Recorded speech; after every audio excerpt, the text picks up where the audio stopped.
আসসালামু আলাইকুম। এই হচ্ছে আমাকে ঘের, আর আমি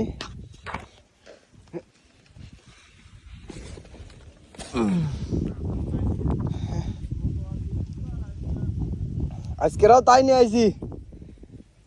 এই হচ্ছে আমাদের ঘের, অবস্থা খুব খারাপ। এই সাইডটায় টোটালি কালকে পানি উঠে গেছিল, এই পাশে পানি যাচ্ছিল। এটা হচ্ছে গোলদারের বেড়ি। গোলদার ভাই ওই যে খাবার বাঁধতেছে, আর এই পাশে চাচার এই পাশের এইটুক জায়গা টোটালি কালকেরাও এখনো ডুবা রয়েছে।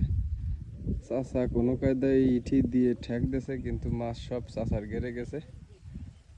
আর এই পাশে বাবুর বেড়ির এই উপর দিয়ে গড়ান আসছিল।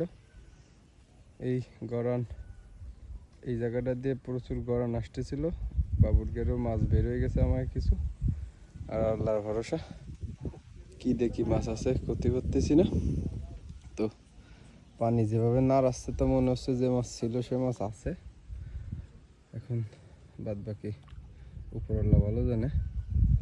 পানি এই যে অবস্থা রয়েছে আকাশের, এভাবে যদি থাকে তাহলে আর আশা করা যাচ্ছে যে আর কিছু হবে না। আচ্ছা, আমি ঘেরে কটা খাবার দেবো, খাবার টাবার দিয়ে ফিরে আমি আপনারে ভালোভাবে দেখাবানি।